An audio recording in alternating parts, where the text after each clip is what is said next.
Innal hamdalillah Allah ya'muru bil adli wal ihsan nahmaduhu wa nasta'inuhu wa nastaghfiruh wa na'udzu billahi min shururi anfusina wa min sayyiati a'malina may yahdihillahu fala mudhillalah wa may yudlil fala hadiyalah. Segala puji bagi Allah Subhanahu wa taala. Kami memujinya, beristighfar dan memohon ampunan kepadanya. Kami meminta perlindungan pada Allah Subhanahu wa taala dari kejelekan jiwa-jiwa kami dan juga dari kejelekan amal-amal kami. Barang siapa yang Allah Subhanahu wa taala beri petunjuk, maka tidak ada yang dapat menyesatkannya. Dan barang siapa yang Allah Subhanahu wa taala sesatkan, maka tidak ada yang dapat memberikan petunjuk padanya. Wa asyhadu an la ilaha illallah wahdahu la syarikalah. Aku bersaksi bahwasanya tidak ada sembahan yang berhak disembah semata selain Allah Subhanahu wa taala, tidak ada sekutu baginya. Wa asyhadu anna Muhammadan abduhu wa rasuluh, dan aku bersaksi bahwasanya Muhammad itu adalah hamba dan utusan Allah Subhanahu wa taala. Allahumma sholli ala nabiyyina Muhammad wa ala alihi wa man tabi'ahum bi ihsanin ila yaumiddin. Ya Allah, curahkanlah sholawat kepada Nabi kami Muhammad, juga kepada keluarganya, juga kepada setiap pengikutnya, bi ihsanin, yang mengikuti dengan baik, ila yaumiddin, hingga hari kiamat. Qala Allah Ta'ala fi kitabil karim, Allah Subhanahu wa taala berfirman dalam kitabnya yang mulia, ya ayyuhalladzina amanu taqullaha haqqa tuqatih wa la tamutunna illa wa antum muslimun. Wahai orang yang beriman, bertakwalah kepada Allah dengan sebenar-benarnya takwa, dan janganlah kalian itu mati kecuali menjadi seorang muslim. Wa qala ta'ala, dan Allah Subhanahu wa taala juga berfirman, ya ayyuhalladzina amanu taqullaha wa qulu qawlan sadida yuslih lakum a'malakum wa yaghfir lakum dzunubakum wa may yuti'illaha wa rasulahu faqad faza fawzan 'azima. Wahai orang-orang yang beriman, bertakwalah kalian kepada Allah dan berkatalah dengan perkataan yang benar, maka nantinya Allah akan memperbaiki amalan-amalan kalian dan juga akan mengampuni dosa-dosa kalian. Dan siapa yang taat kepada Allah dan Rasulnya, maka dia akan mendapatkan keberuntungan yang besar. Fa inna asdaqal hadisi kitabullah, dan sebaik-baik perkataan itu adalah kitabullah. Wa afdalul huda huda Muhammadin sallallahu alaihi wasallam, sebaik-baik petunjuk itu adalah petunjuk Nabi kita Muhammad sallallahu alaihi wasallam. Wa syarrul umur, dan setiap perkara yang jelek, dan wa syarrul umuri, dan sejelek-jeleknya perkataan itu adalah muhdatsatuha, yaitu perkara-perkara yang diada-adakan. Wa kullu muhdatsatin bid'ah, setiap perkara yang diada-adakan itu adalah bid'ah. Wa kullu bid'atin dhalalah, setiap bid'ah itu adalah sesat. Wa kullu dhalalatin finnar, dan setiap kesesatan itu tempatnya adalah di neraka. Kaum muslimin jamaah salat Jumat rahimani wa rahimakumullah. Kita tahu bersama bahwasanya ajaran agama kita, ajaran Islam, itu benar-benar membawa kemudahan bagi kita sekalian. Allah Subhanahu wa taala berfirman dalam surat Al-Baqarah ayat 185 ketika membicarakan tentang syariat puasa. Allah berfirman, yuridullahu bikumul yusra wa la yuridu bikumul usra. Sesungguhnya Allah itu menginginkan bagi kalian itu kemudahan, dan Allah tidak menginginkan bagi kalian itu kesulitan. Sebelumnya Allah Subhanahu wa taala menyebutkan tentang syariat puasa, yaitu bagi orang yang sakit. Allah Subhanahu wa taala sebutkan, wa man kana maridan aw ala safarin fa iddatun min ayyamin ukhra. Siapa yang dalam keadaan sakit lantas dia tidak puasa, atau dalam keadaan melakukan perjalanan jauh lantas dia tidak berpuasa, maka hendaklah dia mengganti puasanya di hari yang lain. Syariat ini menunjukkan, sebagaimana kata Ibnu Katsir rahimahullah, beliau katakan sesungguhnya diberikan keringanan bagi kalian, yaitu bagi kaum muslimin untuk tidak berpuasa Ada keringanan ketika dia itu sakit, dan ada keringanan ketika dia itu melakukan safar, melakukan perjalanan jauh. Namun puasa ini wajib bagi yang mukmin, yang mukim dan sehat.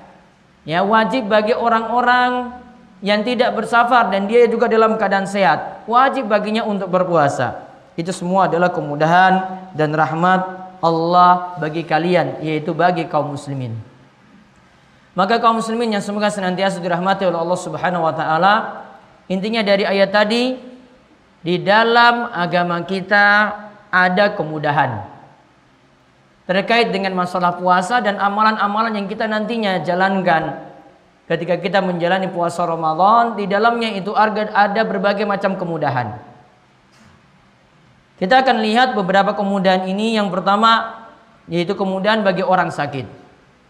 Siapa saja yang sakit, maka dia boleh ambil keringanan. Dia boleh ambil keringanan untuk tidak berpuasa. Kalau sakitnya itu berat dan sulit untuk berpuasa, silakan dia tidak berpuasa saat itu. Allah Subhanahu wa taala sebutkan tadi dalam ayat Al-Baqarah 185, "Wa man kana maridan aw 'ala safarin fa iddatun min ayamin ukhra." Siapa yang dalam keadaan sakit atau dalam keadaan melakukan perjalanan jauh, lantas dia tidak berpuasa, maka hendaklah dia menggantikan puasanya, mengganti puasanya tadi di hari-hari yang lainnya. Ini kemudian yang pertama bagi orang yang sakit. Kemudian yang kedua bagi musafir, yaitu jika dia dalam keadaan safar, boleh mengambil keringanan tidak berpuasa. Namun di sini para ulama itu rinci. Ada orang yang melakukan perjalanan jauh, dia itu dalam keadaan berat sekali untuk berpuasa, berat saat safar, dan berat akhirnya untuk berpuasa. Maka silahkan ketika itu dia ambil keringanan ketika itu untuk tidak berpuasa. Nabi SAW pernah menyaksikan ada seorang yang ketika itu dikerumunin oleh orang-orang dan diberikan naungan supaya dia itu bisa menjalani puasa. Dia sedang puasa saat itu. Ada orang-orang yang memberikan dia itu payung yang menutupi dirinya. Maka ketika itu Nabi SAW itu mengatakan, laisa minal bir as-shaumu fis safar. Tidak termasuk kebaikan untuk kondisi ini kalau ada yang tetap berpuasa, padahal puasanya itu berat saat itu. Namun kalau keadaannya mudah, misalnya perjalanan dengan menggunakan pesawat terbang dari Jogja sampai Jakarta hanya menempuh perjalanan 1 jam, dia tidak mengalami kesulitan apapun, maka tetap saat itu untuk perjalanannya dia tetap menunaikan puasa. Pernah dalam suatu safar dikatakan oleh Abu Darda, kami keluar bersama Nabi SAW dalam sebagian safar ketika itu dalam keadaan panas, sampai orang-orang itu meletakkan tangannya di atas kepala. Letakkan tangannya di atas kepala, keadaan yang saking panasnya saat itu. Ketika itu ada di antara para sahabat yang tidak berpuasa, membatalkan puasanya, dan ada yang saat itu tetap berpuasa. Di situ yang berpuasa adalah Rasulullah SAW dan Ibnu Rawahah. Tetap menjalankan puasa meskipun safar, meskipun sedang melakukan perjalanan jauh, maka tetap Rasulullah SAW berpuasa saat itu karena beliau kuat. Namun pernah ada kondisi yang sangat-sangat berat sampai Rasulullah SAW itu membatalkan puasanya, dan saat itu ada yang tetap berpuasa. Rasulullah SAW mengatakan, ulaikal usah, ulaikal usah, mereka itu adalah orang yang durhaka, mereka itu adalah orang yang durhaka. Maka kesimpulannya para jamaah sekalian, sebagaimana kata Syekh Muhammad bin Shalih Al-Utsaimin, saat kita safar melakukan perjalanan jauh, maka tergantung kemudahan bagi kita. Kalau memang berat, maka ingatlah firman Allah, wala taqtulu anfusakum innallaha kana bikum rahimah. Seperti yang disebutkan dalam surat An-Nisa ayat 29, janganlah kalian itu membunuh diri kalian sendiri, sesungguhnya Allah itu benar-benar menyayangi kalian. Itu kemudian yang kedua bagi musafir, dia boleh tidak puasa. Kemudian yang ketiga bagi tiang sepuh, ketika tidak puasa, maka boleh dia mengambil keringanan tidak puasa saat dia tidak mampu, lagi stroke, atau dia punya penyakit yang menaun yang tidak kunjung sembuh. maka dia boleh ambil keringanan tidak puasa dan nantinya diganti dengan fidyah. Allah Subhanahu wa taala berfirman dalam surat Al-Baqarah ayat 184, wa 'alal ladzina yutiqunahu fidyatun ta'amu miskin. Bagi orang yang berat untuk menjalankan puasa, maka hendaklah sebagai gantinya dia memberikan makan fidyah berupa makan tadi diberikan kepada orang miskin. Dan kata Ibnu Qudamah dalam kitabnya Al-Mughni, dikatakan ini berlaku juga untuk yang sakit, yang sakitnya tidak kunjung sembuh. Umurnya walaupun mungkin 30 tahun, 40 tahun tidak kunjung sembuh bertahun-tahun dan berat untuk menjalani puasa, boleh ketika itu puasanya digantikan dengan fidyah. 1 hari puasa, 1 bungkus makanan yang diberikan pada orang miskin. Kemudian ada kemudahan lagi yang keempat bagi wanita hamil dan menyusui. Kalau wanita hamil dan menyusui boleh dia tidak puasa ketika berat untuk menjalani puasa sebagai gantinya. Dirinci menjadi 2, kalau dia berat untuk menjalani puasa dan nantinya dia punya kemampuan untuk menjalani puasa lagi setelah 1 atau 2 tahun, maka tetap nyaur, tetap qadha puasa, tidak diganti dengan fidyah. Namun kalau nantinya dia itu berat untuk menjalani puasa, utang puasanya numpuknya sampai 50 hari, 60 hari, sampai 100 hari, dikarenakan hamil menyusui berturut-turut 3 anak dalam 6 tahun. Maka ketika itu boleh diganti dengan fidyah. Untuk kondisi pertama disamakan seperti orang sakit. Untuk kondisi kedua tadi disamakan seperti tiang sepuh yang sudah berat untuk menjalani puasa. Kemudian yang kelima, dibolehkan bagi wanita haid. Tidak perlu khawatir ketika dapati bulan Ramadan, memang tidak boleh puasa, memang tidak boleh sholat. Namun orang yang mengalami haid tadi, wanita yang mengalami haid, dia bisa melakukan ibadah-ibadah, tetap masih bisa. Seperti misalnya yang pertama, membaca Al-Quran. Masih dibolehkan bagi wanita haid asalkan tidak menyentuh Al-Qurannya secara langsung. Kemudian boleh berzikir bagi wanita haid, asalkan di sini ya zikirnya dia zikir apapun, karena ini dikatakan sepakat para ulama hal itu dibolehkan. Juga wanita haid masih boleh berdoa, sepakat para ulama. Juga boleh wanita haid mencari malam Lailatul Qadar dan tidak disyaratkan mesti itikaf di masjid. Dan juga masih boleh wanita haid yang lagi datang bulan, yang punya halangan, masuk masjid untuk mengikuti pengajian, untuk mengikuti pengawasan, karena ini pendapat yang paling kuat di antara pendapat para ulama. Demikian 5 kemudahan terlebih dahulu. Mudah-mudahan bermanfaat. Aku qouli hadza wastaghfirullah li wa lakum wa lisairil muslimin innahu huwas samiul alim.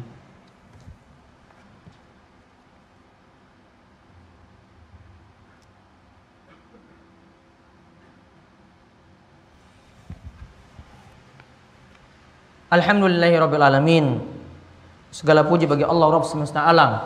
Wassalatu wassalamu ala asyrafil anbiya wal mursalin. Dan juga salawat dan salam semoga tercurahkan kepada nabi yang mulia dari para nabi dan rasul, Nabi Muhammad, yaitu nabi kita Muhammad sallallahu alaihi wasallam, juga kepada wa ala alihi wa sahbihi ajmain, kepada keluarga dan seluruh para sahabatnya. Amma ba'du, ma'asyiral muslimin rahimani wa rahimakumullah. Ada lagi kemudahan yang keenam bagi orang yang berpuasa atau mendapati bulan Ramadan nantinya, yaitu terkait dengan sholat malam. Sholat malam intinya tidak dibatasi jumlah rokaatnya, boleh dengan rokaat yang sedikit, boleh dengan rokaat yang banyak. Rasulullah SAW pernah ditanya, disebutkan oleh Ibnu Umar, tentang bagaimanakah sholat malam. Ketika itu Rasulullah SAW itu menjawab, sholatul laili masna masna. Sholat malam itu 2 rokaat salam, 2 rokaat salam. Fa iza khasyiya ahadukumus subha shalla rak'atan wahidatan. Jika memang kalian itu khawatir mendapati subuh, maka cukup sholat 1 rakaat itu sebagai penutup sholat malam dengan sholat witir. Lihat di sini Nabi SAW tidak batasi jumlah rakaat sholat malam. Ketika ditanyakan tentang sholat malam, maka termasuk sholat tarwih, ini adalah bagian saking sholat malam, juga tidak dibatasi jumlah rakaatnya. Kalau itu dibatasi, harusnya Nabi SAW itu jelaskan sholat malam itu 2 rakaat salam, 2 rakaat salam. Kalian tidak boleh lebih daripada 11 rakaat. Namun Nabi SAW tidak menyatakan seperti itu. Maka boleh dengan rakaat yang sedikit. Kata Ibnu Abdul Bar, Boleh juga dikerjakan dengan rakaat yang banyak. Kemudian kemudahan yang terakhir, kemudahan yang ketujuh ketika melakukan i'tikaf. I'tikaf itu dilakukan di akhir-akhir bulan Ramadan seperti dilakukan oleh Rasulullah SAW di 10 hari terakhir dari bulan Ramadan. Perintah dari Allah disebutkan dalam surat Al-Baqarah 187, wa antum akifuna fil masajid, dan kalian sedang beriktikaf di dalam masjid. Jadi yang dimaksudkan dengan iktikaf, kita berdiam di masjid untuk melakukan ibadah. Berdiamnya sedikit, sebentar ataupun banyak. Dikatakan oleh Imam Ibnu Hazm, karena di sini Allah menyebutkan iktikaf saja, maka tidak dibatasi dengan berapa jam, berapa hari, tidak. Andai itu dibatasi, pasti akan dijelaskan kepada kita, dan Rabbmu tidaklah mungkin lupa, kata Ibnu Hazm. Kemudian Imam Al-Mardawi itu mengatakan waktu minimal itikaf. Untuk itikaf sunnah, begitu juga itikaf mutlak. Itikaf sunnah yang kita lakukan di bulan Ramadan adalah pokoknya berdiam sejenak di masjid. Maka itu dikatakan itikaf. Oleh karena itu kalau ada yang bertanya, bolehkah itikaf cuma pada malam hari saja beberapa jam? Boleh. Bolehkah itikaf di siang hari hanya beberapa jam saja? Boleh. Itu sudah disebut itikaf. Yang penting kita punya waktu untuk meluangkan diri beritikaf dengan membaca Al-Quran, dengan memperbanyak sholat sunnah, dengan melakukan amalan-amalan yang lainnya. Mudah-mudahan bulan Ramadan kita menjadi penuh berkah. Kalau kita sudah lihat tadi 7 kemudahan, maka sekarang tinggal kita mau beramal ataukah tidak di bulan Ramadan. Karena kalau ada kesulitan, agama kita itu memberikan kemudahan. Maka manfaatkanlah bulan Ramadan dengan baik, dengan sungguh-sungguh, dan mudah-mudahan Allah menjadikan bulan Ramadan kita yang akan kita ketemu nantinya menjadi bulan Ramadan yang penuh berkah, lebih baik daripada Ramadan sebelumnya. Dan moga Allah mempermudah kita berjumpa dengan bulan Ramadan, dimudahkan beramal soleh, dan di dalamnya kita bisa beramal sesuai dengan tuntunan Nabi kita Muhammad sallallahu alaihi wasallam. Di akhir khutbah ini kami ingatkan untuk memperbanyak salawat kepada beliau sallallahu alaihi wasallam. Siapa yang berselawat sekali kepada Nabi, maka Allah akan membalas salawatnya sebanyak 10 kali. Innallaha wa malaikatahu yusholluna 'alan nabi ya ayyuhalladzina amanu shollu 'alaihi wa sallimu taslima. Allahumma sholli 'ala Muhammad wa 'ala ali Muhammad kama sholaita 'ala Ibrahim wa 'ala ali Ibrahim innaka Hamidun Majid. Allahumma barik 'ala Muhammad wa 'ala ali Muhammad kama barakta 'ala Ibrahim wa 'ala ali Ibrahim innaka Hamidun Majid. Marilah kita berdoa pada Allah, semoga setiap doa kita diperkenankan di Jumat penuh berkah ini. Allahumma fir lil muslimina wal muslimat wal mu'minina wal mu'minat al ahya'i minhum wal amwat innaka sami'un qaribun mujibud da'wah. Rabbana la tuzigh qulubana ba'da iz hadaitana wa hab lana min ladunka rahmah innaka antal wahhab. Allahumma alif baina qulubina wa aslih dzata bainina wahdina subulas salam wa najina minadh dhulumati ilan nur wa jannibnal fawahisha ma dhahara minha wa ma batan wa barik lana fi asma'ina wa absarina wa qulubina wa azwajina wa dzurriyyatina wa tub alaina innaka antat tawwabur rahim waj'alna syakirina linni'amika musnina bi 'alaika qabilina laha wa timmaha alaina. Rabbana atina fid dunya hasanah wa fil akhirati hasanah wa qina adzabannar. Wa sallallahu ala nabiyyina Muhammad wa ala alihi wa sahbihi wa man tabi'ahum bi ihsanin ila yaumiddin. Wa akhiru da'wana anil hamdulillahi rabbil alamin.